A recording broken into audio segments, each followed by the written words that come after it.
విషయం చాలా జాగ్రత్తగా వినండి. అభినయ్ దర్శన్ ని కొన్ని రోజుల క్రితం జైల్లో వేసి కొట్టారు. జైల్లో వేసి కొట్టి బయటకు వదిలారు బెయిల్ మీద.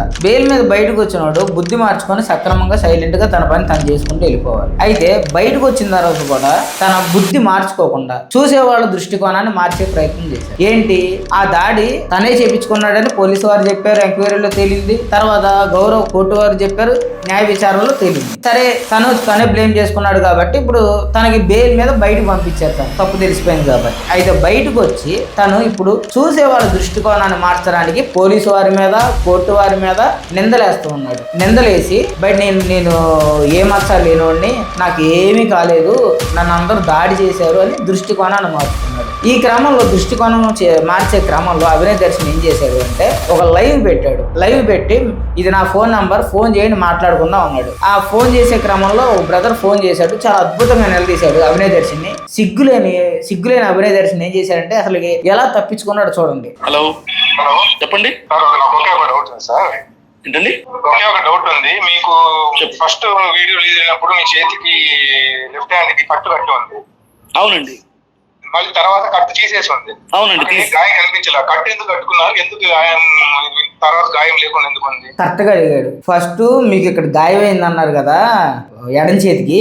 అయితే ఎడం చేతికి గాయం అయితే ఫస్ట్ కట్టు ఉంది. మళ్ళీ గాయమైన తర్వాత రోజు ఎందుకని కట్టు తీసేసారు? సరైన ప్రశ్న అడిగాడు. ఇప్పుడు ఈ పనికి మనలోడు ఏం చెప్తాడు ఏనండి. లైవ్ లో ఉన్నారు మీరు? లైవ్ లో ఇక నేను తీసి చూపించలేను. ఈ షోల్డర్ ఉంది కదా, ఇప్పుడు లెఫ్ట్ నేను చూపిస్తున్నాను కదా, ఇక్కడ మొత్తం ఈ పార్ట్ అంతా కూడా ఫుల్ గా.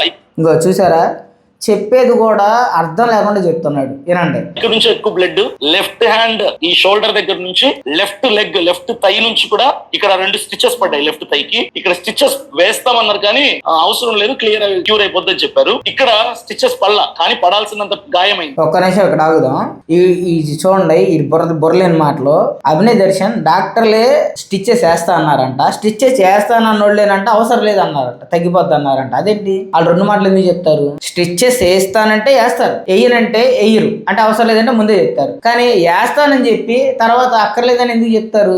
నీకులా బుర్రలేనోళ్ళ చూసారా ఎంత అడ్డంగా దొరికిపోతున్నాడు. ఇంకా వినండి, చాలా ఉంది. లెఫ్ట్ షోల్డర్ కి లెఫ్ట్ థైకి ఎక్కువ గాయమైంది. కట్టు నెక్స్ట్ డే తీసేసారు, బ్లీడింగ్ ఆగిపోయింది. పించర్ పెట్టేసి వదిలేసారు. గాయం అయితే ఉంది, నేను మీకు చూపిస్తాను, నో ప్రాబ్లం. గాయం ఉంది సార్. ఇప్పుడు కట్టు కట్టారంటే దానికి అర్థం ఏంటంటే ఏదో బ్లడ్ ఉండాలి, లేకపోతే చీల్గా ఉండాలి. ఇది గుర్తుపెట్టుకోండి. గాయం ఏంది చూపిమంటే చూపిస్తాను అంది ఎవరు? అభినయ్ దర్శన్. గుర్తుపెట్టుకోండి. ఇది వచ్చి ఉండాలి, కట్టు బ్యాండేజ్. అవును, కట్టారు. నెక్స్ట్ వీడియో వచ్చేసరికి అక్కడ ఏం లేదు, అసలు ఎలా ఉందో అలానే ఉంది. మీరు చెప్పేది ఎలా ఉందంటే డాక్టర్లు డ్రామా ఆడారు అన్నట్టుంది మీరు చెప్పడం. ఒరే నీకు బుర్ర పని చేస్తున్నా. డాక్టర్లు ఎందుకు డ్రామా ఆడతారు? డాక్టర్లు డ్రామా ఎందుకు ఆడతారా? నాకు తెలియ అడుగుతున్నాను. నువ్వు డ్రామా ఆడుతున్నావు, అర్థమైందా? ఆ వ్యక్తి కరెక్ట్ గానే ఉన్నాడు. అడిగే వ్యక్తి ఎక్కడ గాయం అయితే అంత పెద్ద కట్టు కట్టినోళ్ళు 2వ రోజుకి ఎందుకు కట్టు చేస్తారు టీచర్ రాసి? నువ్వు పిచ్చోడు, అడిగేవాళ్ళు పిచ్చోళ్ళ? అడిగాను కరెక్ట్ గానే ఉన్నాడు, మళ్ళీ డ్రామా అని అటు చూడండి అక్కడక్కడికి ఆ ఉచ్చులేస్తున్నాడు. తర్వాత వినండి. ఇంకా ఏమండి, ఇదే అండి ఈ అరకొర జ్ఞానంతో మాట్లాడే జనం వల్లనే డివాల్యూ చేస్తున్నాడు. అంటే అవతల వ్యక్తిని బాధ పెడుతున్నాడు. ఇప్పుడు నీకు మొదటి రోజు కట్టు ఉంది, 2వ రోజు కట్టు ఎందుకు లేదు అనేది తనని సమాధానం కోసం అడగడం. ప్రశ్నించినప్పుడు నువ్వేం చేయాలి? సమాధానం చెప్పాలి. ఇదండి ఎందుకు తీశానండి, అందుకు తీశానని చెప్పాలి. అది కాకుండా అరాకొర జ్ఞానం ఏంటి? అసలు అరాకొర జ్ఞానం ఉన్న వాళ్ళు అడుగుతారా? అరాకొర జ్ఞానం ఉన్న వాళ్ళు నీకులాగా అర్థం లేని మాటలు మాట్లాడతారు. నువ్వేం చెప్తున్నావు? డాక్టర్లు ఊసితేకుండా డాక్టర్లు లాక్కొచ్చావు. 2వది ఆయన కట్టు గురించి మాట్లాడుతుంటే నువ్వు అరాకొర జ్ఞానం అంటున్నావు. అసలు నీకు బుర్ర పని చేస్తున్నారా నాయన? ఇంకా వినండి, ఇంకా చాలా బుద్ధి లేని మాటలు మాట్లాడతారు. దీంట్లో ప్రజలు కన్ఫ్యూజన్ లోకి వెళ్ళిపోతున్నారు. నాకు ట్రీట్మెంట్ చేసింది వినండి చెప్తాను. నాకు ట్రీట్మెంట్ చేసింది వినండి చెప్తాను. నేను లెగ్ క్లియర్. ఇంకోటి చూసారా, తను డ్రామాలోకి లాగేశాడు. పాపం తను డ్రామాలోకి వచ్చి అరుస్తున్నాడు. నన్ను అరకొర జ్ఞానం అంటాడు. అంటే నేను ప్రశ్నించినప్పుడు సమాధానంగా చెప్పాలి, నన్ను ఎందుకు డివాల్యూ చేశాడని తన అంతరాత్మ ఒప్పుకోకుండా తన మీద సీరియస్ అవుతున్నాడు. ఈడు చూడండి. కానీ ఇప్పుడు ఈ ఆన్సర్ ఏదో ముందే చెప్తే ఎంత ఉండదు కదయ్యా. ఈ ఆన్సర్ ఏదో ముందే చెప్తే ఈ టాకింగ్ ఉండదు కదా. నీ దగ్గర ఆన్సర్ లేదు, బ్లేమ్ చేయడానికి ఈ గేమ్ ఆడుతున్నావు. వైజాగ్ లో KGH గవర్నమెంట్ హాస్పిటల్లో నాకు ట్రీట్మెంట్ జరిగింది. మీరు అనే మాట ఇప్పుడు వైజాగ్ లో జరిగిందా KGH లో జరిగిందా ఆయన అడగల. నువ్వైతే హాస్పిటల్లో జాయిన్ అయ్యావు, అది నిజం. రెండోది ఆయన అడిగింది ఏంటంటే చాలా స్పష్టంగా, మీరు కూడా వినండి చాలా స్పష్టంగా. ఆయన అడిగింది, నీకు ఫస్ట్ రోజు దెబ్బ ఉంది, దానికి పెద్ద కట్టు ఉంది, రెండో రోజు ఎందుకు తీసేశారు అని అడిగాడు. నువ్వు హాస్పిటల్లో లాగుతావు ఏంటి అంటే సంబంధం లేదు నువ్వు మాట్లాడేది, అసలు లాజిక్ కుదరట్లా. అంటే ఎంత తప్పించుకునే ప్రయత్నం చేస్తున్నాడు చూడండి. గవర్నమెంట్ హాస్పిటల్లో డాక్టర్లు కూడా డ్రామా ఆడారు అన్నట్టుగా ఉంది. మీరు అంటే ముందు కట్టు ఉంది తర్వాత లేదంటే అంటే కట్టు కట్టింది అబద్ధమా? డ్రామా ఆడింది వాళ్ళు కాదురా, నువ్వు ఆడేవు డ్రామా. నువ్వు పెద్ద డ్రామా ఆర్టిస్ట్వి. వాళ్ళు ఎందుకు ఆడతారు? వాళ్ళు కానీ పిచ్చా డ్రామా ఆడడానికి. డాక్టర్లు డ్రామా ఆడారు నేను చెప్పట్లే, మీరు చెప్పేది అదే ఉందండి. మీరు డ్రామా ఆడారేమో నాకు డౌట్ వచ్చింది. అంటే నేనే కట్టు కట్టుకున్నానా? కరెక్ట్, ఈడే డ్రామా ఆడింది ఈడే. వీడియోస్ కనిపించింది అదే కదా. మీరు వీడియో కోసం కాదండి, నా చుట్టూ జనం 100 మంది ఉన్నారు కంటిన్యూస్ గా. రాత్రి దాడి జరిగిన రాత్రి 8 గంటల నుంచి నెక్స్ట్ డే నేను అరెస్ట్ అయ్యే రాత్రి వరకు నా చుట్టూ 100 మంది జనం ఉన్నారు. ఆ 100 మంది జనంలో నేను కట్టు కట్టుకోవడం ఒకసారి, కట్టు తీసేయడం ఒకసారి, గాయం లేదు, ఇట్లా డ్రామా ఆడతాను వాళ్ళ ముందర. నేను ఆ చుట్టూ జనం ఉన్నారు, అసలు నా కంట్రోల్ ఏది లేదు. ఏమండి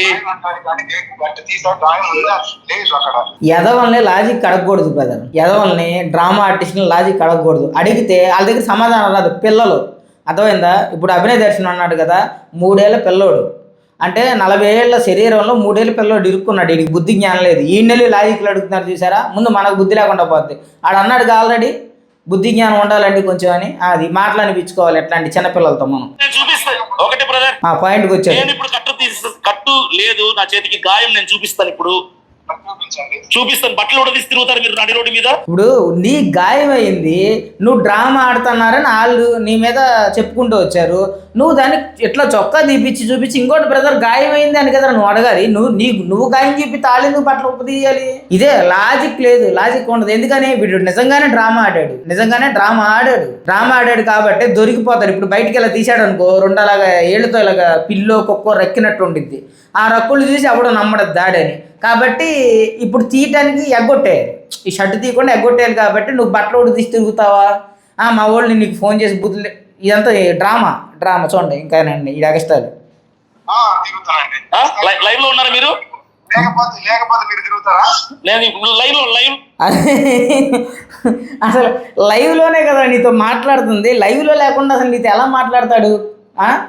ఎలా మాట్లాడతాడు లైవ్ లో నీతో లేకుండా? నేను షర్ట్ మార్చుకుని వస్తాను. లైన్ లో ఉండండి ఒక నిమిషం అండి. ఇతగాడెవరో నా చేతికి గాయం అవ్వలేదట, కట్టు కట్టడం కట్టు తీసేయడం అంతా డ్రామా అంటున్నాడు. ఇతని పేరేంటో అన్ని వివరాలు బ్రదర్ మీ నంబర్ చెప్పచ్చా? నేను లైవ్ లో. అరే నెంబర్తో పని ఏంటి? చొక్కా ఓడది చూపించు, నీ బతుకు బయటపడింది కదా. చూసారా? అంటే ఈ డ్రామా అని తెలిసిపోద్ది అనేసి ఎంతగా దాన్ని ఆపాలని ఫోన్ చేసిన వాడిని తిట్టాడు. వాడైనా సరే తిరుగుతాను, నువ్వు కూడా తీసుకొని నేను తిరుగుతాను అన్నిటికీ రెడీ అన్నాడు ఆయన.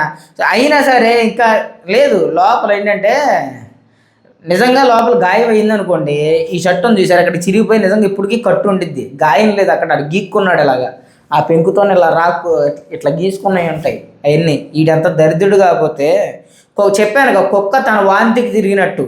అర్థమైందా? కుక్క కక్కిన దాన్ని తిన్నట్టు వీడు మళ్ళీ బయటకు అదే బుద్ధితో వచ్చాడు. బుద్ధి మార్చుకుంటాడు అనుకున్నా, ఫోన్ లేని వీడియోలు ఆపాను. కానీ బయటకు వచ్చి జనాలు చూసే దృష్టికోణాన్ని మారుస్తున్నాడు. జాగ్రత్తగా ఉండాలి ఈ ఎదవలతో. చూడండి ఇంకా ఏం మాట్లాడతారు చూడండి. హలో, అలాగే చెప్తానండి నా నెంబరు. చెప్తాను, మా వాళ్ళు మాట్లాడతారు కదా. నేను మీకు గాయం చూపిస్తాను, నేను ఇప్పుడే చూపిస్తాను లైవ్ లో. మీ నంబర్ చెప్తాను. దాని నంబర్ చెప్పడం ఎందుకు? భయపడుతున్నారా? ఏం భయపడటం లేదండి. మరి అరే నిన్ను చూస్తే భయం కాదు నవ్వు వచ్చింది. నువ్వు అంత చిన్నపిల్లడు మైండ్ సెట్, నువ్వు అంత కమిడియన్. అర్థమైందా? నిజంగా నువ్వు అంత క్యాండిడేట్ అయితే నీ మీద నిజంగా దాడి జరిగి ఉండేది. అర్థమైందా? నువ్వు ఏం కాదు, నీకు సత్తా లేదు. నువ్వేంటంటే సోషల్ మీడియాలో ఫేమ్ కోసం ఇలాగా డ్రామాలు వేస్తున్నావు. బైబిల్ ప్రకారంగా పేతురు రాసిన పత్రికలో చాలా స్పష్టంగా చెప్తాడు, నటించకూడదు, నటన కలిగిన హృదయంతో మనం ఎదగాలని ఉండకూడదు, నిస్వార్థంగా సేవ చేసుకుంటే వెళ్ళాలని బైబిల్ చెప్తే నువ్వేం చేస్తున్నావు? నువ్వు క్రైస్తవుడు అని పేరు పెట్టుకొని ఏం చేస్తున్నావు? నువ్వు డ్రామాలు వేస్తున్నావు. నువ్వు నటించింది కాకుండా, జైలుకి వెళ్ళి తన్నించుకుంది కాకుండా బయటకు వచ్చి మళ్ళీ అదే ఏదో పనులు చేస్తున్నావు. చూడండి, బయటకు వచ్చి మళ్ళీ అదే చేస్తున్నాడు. నేను భయపడలేదు, నేను చూపిస్తాను గాయాన్ని. నేను ఇప్పుడు పని చేద్దాం బ్రదర్. నేను ఇప్పుడు ఒకటి పని చేద్దాం. నా చేతికి ఉన్న గాయాన్ని నేను చూపించిన తర్వాత మీ నంబర్ నేను అనౌన్స్ చేయొచ్చా? నా చేతికి ఉన్న గాయాన్ని చూపించి నెంబర్ అనౌన్స్మెంట్ ఎందుకు? ఆయన నీకు గాయం లేదని అన్నాడు. రెండోది, నువ్వు గాయం చూపిస్తే ఆయన సందేహం తీరిపోద్ది, అయిపోయింది అక్కడికి. అసలు లైవ్ పెట్టింది ఎందుకు? సందేహాలు ఉన్న వాళ్ళు ఫోన్ చేయమని. ఫోన్ చేస్తే సందేహాలు తీర్చడం పోగా వాళ్ళని బెదిరిస్తున్నావు ఏంటి?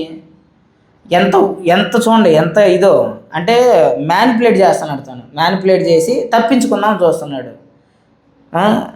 ఇది మీ నంబర్ చెప్పచ్చా? నాకు చూపించాలి గాయం చూపించాక మా వాళ్ళు తిట్టాలి కదా. అదేంటి? అసలు నీకు దాడి జరిగిన దాని మీద మీకు ఏమైనా అనుమానాలు ఉంటేనే చెప్పండి రానికి పిలిచింది నువ్వు, ఫోన్ నెంబర్ ఇచ్చి. లైవ్ పెట్టింది నువ్వే కదా, మరి అప్పుడు నిర్బుద్ధి చేసింది నువ్వు. ఇప్పుడు నిర్బుద్ధి చేసిన తర్వాత నీ వాళ్ళతో తిట్టేస్తావా? ఎందుకు అడిగారని సిగ్గుండాలి కొంచెం. ఇది అభినయ్ దర్శన్ బతుకు, అర్థమైందా? కాబట్టి అభినయ్ దర్శన్ అనేవాడు చీటర్. అభినయ్ దర్శన్ అనేవాడు ముసుగు వేసుకున్న తోడేలు. ఇప్పుడు ఆ వ్యక్తి ఫస్ట్ నుంచి నీతిపరుడు కాదు, ఈ రోజు మంచోడు అనుకోవడానికి కూడా లేదు. జైల్లో వేశారు, అక్కడ 4 తగిలిచ్చారు, బయటకు వదిలారు. చిక్కు శరం లేకుండా మళ్ళీ జనాల దృష్టికోణాన్ని మారుద్దాం అనుకుంటున్నాడు. కాబట్టి జాగ్రత్త, మోసపోమాకండి.